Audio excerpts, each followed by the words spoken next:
श्री स्वामी समर्थ. स्वामी महाराजांच्या कृपेने तुमच्या सर्व इच्छा मनोकामना पूर्ण हो. ऑलराऊंडर या मराठी यूट्यूब चॅनलवर तुमचं मनापासून स्वागत आहे. उद्या आहे कालभैरव जयंती.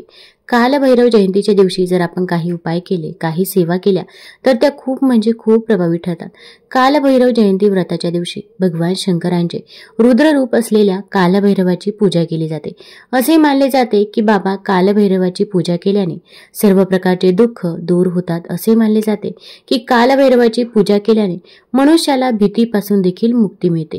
कालभैरवाची पूजा केल्याने नकारात्मक शक्ती, वाईट बाधा आणि भूतपिशाच यांसारख्या समस्यांना सामोरे जावे लागत नाही. कालभैरवाची कृपा आपल्यावरती सदैव राहते. कालभैरवाच्या पूजेशिवाय भगवान विश्वनाथाची पूजा देखील अपूर्ण मानली जाते. पंचांगानुसार अष्टमी तिथी या दिवशी 12 नोव्हेंबरला असणार आहे. तर आपण 12 नोव्हेंबरला कालभैरव जयंती ही साजरी करायची आहे. शिवाचे उग्र व भीषण असे एक रूप, पंचमुखी शिवाच्या दक्षिणेकडील मुखालाही भैरव म्हणतात.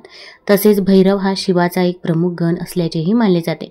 पुराणांच्या मते, कालिका पुराणाच्या मते पार्वतीच्या शापाने महाकाल हा गण भैरवाच्या रूपाने जन्मला. त्याचा जन्म रात्रीच्या 4थ्या प्रहरी झाल्याचे मानले जाते. कार्तिक वैद्य अष्टमीला भैरव जयंती हे काम्य व्रत देखील केले जाते. अष्टभैरवांपैकी कालभैरवाला काशीचा कोतवाल म्हटले जाते. त्याला पापभक्षण, आमर्दक, काळराज इत्यादी नावेही आहेत. काशीत जाताना प्रथम त्याचे दर्शन घ्यायचे व परतताना त्याच्या नावाचा काळा गंडा बांधवायचा अशी देखील प्रथा आहे. उज्जैन जवळील भैरवगड या कोटात त्याचे भव्य मंदिर आहे. मार्गशीर्ष वैद्य अष्टमी ही कालभैरवाष्टमी म्हटली जाते. आश्विन, कार्तिक व भाद्रपद वैद्य अष्टमीला कालाष्टमी हे त्याचे व्रत केले जाते. शेंदूर व तूप यांनी संतुष्ट होणारा एक बालभैरवही आहे. नेपाळमधील नेवार लोक वीरभद्राचे रूप असलेल्या पाचली भैरवाची पूजा करतात. सूर्य व शिव यांचे संयुक्त स्वरूप असलेल्या मार्तंड भैरवाची त्रिमुखी मूर्ती आढळली आहे. शिवाचे बटुक भैरव नावाचे एक तामस रूपही आढळते. दक्षिण भारतातील शैव मंदिराची रक्षक देवता असलेल्या क्षेत्रपालाला महाभैरव म्हणतात. राजस्थानमध्ये भूतपिशाच्यांना ताब्यात ठेवणारे काळा व गोरा असे 2 भैरव असून माघ महिन्यामध्ये त्यांचा लोकोत्सव असतो. आता या दिवशी जर आपण काही उपाय केले, सेवा केल्या तर त्या खूप म्हणजे खूप प्रभावी ठरतात. भरपूर वेळा आपल्या आयुष्यामध्ये अनेक अडचणी, अडथळे, संकटे असतात आणि ते काही संपायचं नाव घेत नाही. तसेच आपण मेहनत तर घेत असतो, पण मेहनतीचे देखील आपल्याला पाहिजे तसे फळ मिळत नाही. आपल्या कष्टाला नशिबाची साथ मिळत नाही आणि सर्वात महत्त्वाचं म्हणजे मुलांची देखील प्रगती होत नाही. मुलं अभ्यास तर करतात पण त्यांना पाहिजे तसे मार्क्स मिळत नाही किंवा त्यांच्या अभ्यासामध्ये लक्ष लागत नाही किंवा अगदी मुलांना नोकरी मिळत नाही, त्यांचा विवाह जुळून येत नाही.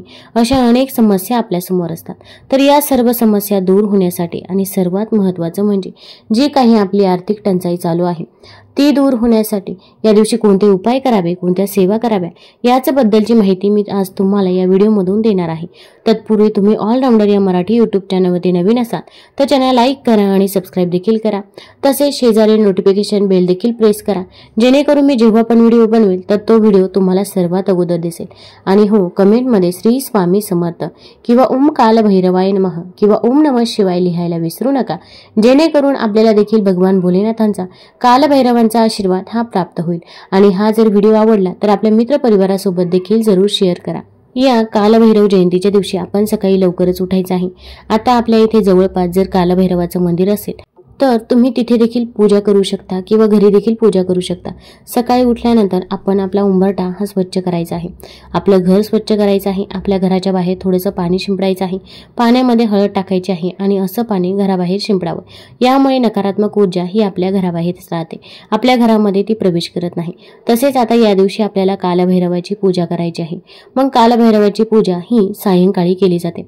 अगदी तुम्हाला सकाळी वेळ मिळाला तर सकाळी पूजा करू शकता किंवा सायंकाळी जर शक्य असेल तर आवर्जून ही पूजा तुम्ही सायंकाळी करायची आहे. अगदी घरी जरी केली तरी पण चालेल.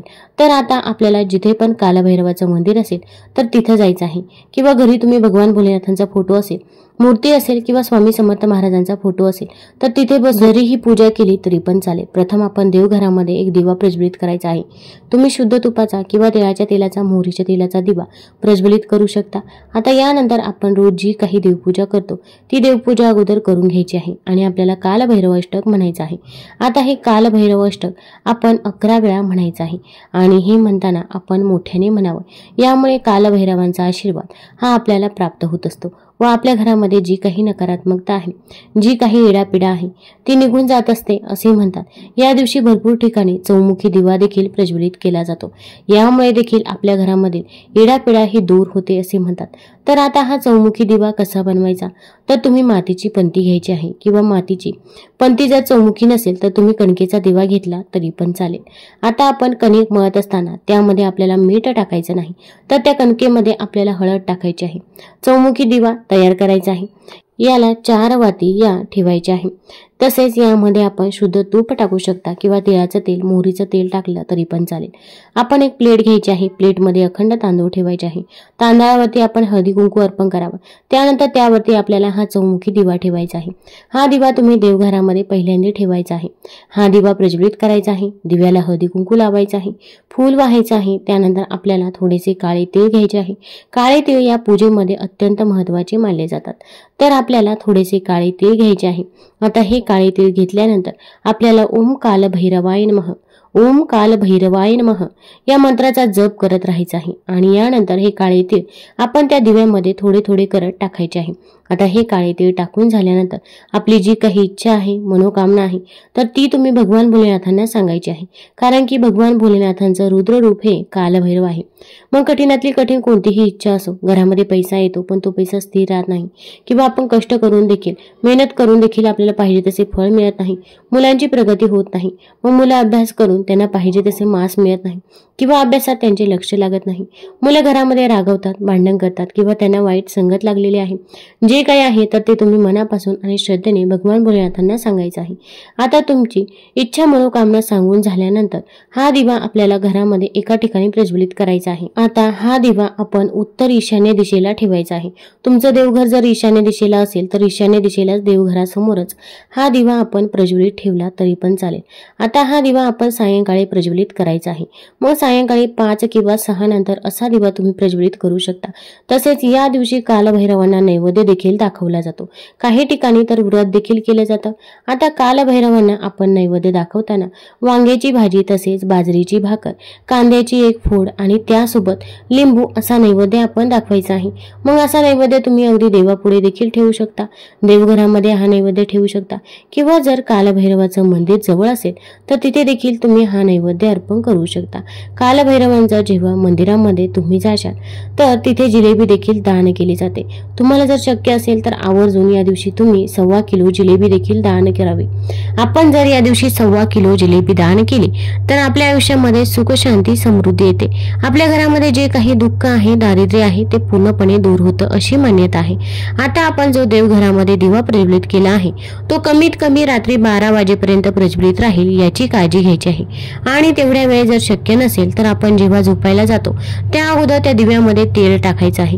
दुसऱ्या दिवशी हा दिवा तुम्ही एखाद्या झाडाखाली ठेवू शकता की जेणेकरून एखादा पक्षी हा दिवा खाऊन जाईल, किंवा जर तसे करणे जर तुम्हाला शक्य नसेल तर तुम्ही वाहत्या पाण्यामध्ये जरी हा दिवा प्रवाहित केला तरी पण चालेल.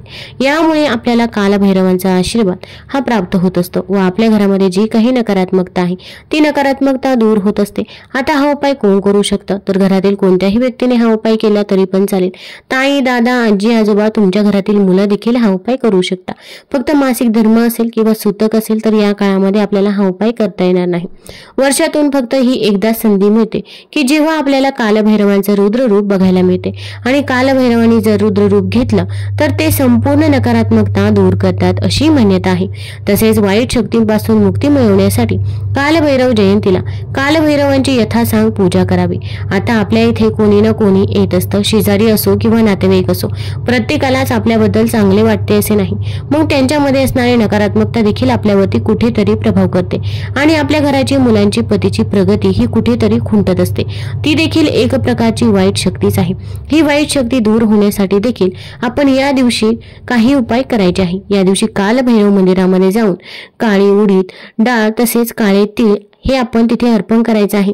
तसेच तिथे मोहरीच्या तेलाचा दिवा लावायचा आहे. अगदी तिथे दिवा प्रज्वलित असेल तर त्या दिव्यामध्ये तुम्ही थोडंसं तेल टाकलं तरी पण चालेल. यामुळे ग्रह दोष देखील दूर होतात आणि शत्रू देखील तुमचं बरं वाईट करू शकणार नाही. तसेच आपण कालभैरवाच्या मंदिरामध्ये तिथे बसून आपण कालभैरव अष्टक देखील 11 वेळा म्हणायचं आहे. आता हे म्हणून झाल्यानंतर आपली जी काही इच्छा आहे, मनोकामना आहे तर ती देखील तुम्ही कालभैरवांना सांगा। यामुळे आपली इच्छा मनोकामना देखील लवकरात लवकर पूर्ण होते अशी मान्यता आहे। तसेच आपण जेव्हा कालभैरवाच्या मंदिरामध्ये दर्शन घेतो तेव्हा आपण तिथे नैवेद्य देखील अर्पण करायचं आहे व दर्शन घेऊन आल्यानंतर आपण डायरेक्ट घरी यायचं आहे। आपण जर मध्ये कुठे थांबलो किंवा कुणाच्या इथे गेलो तर आपण जो काही उपाय केला, जी काही सेवा केली तर ती सेवा फलदायी ठरत नाही, याची काळजी आपल्याला घ्यायची आहे। तुम्हाला जर हा व्हिडिओ आवडला असेल तर आपल्या ऑलराऊंडर या चॅनल लाईक करा, सबस्क्राईब करा। धन्यवाद।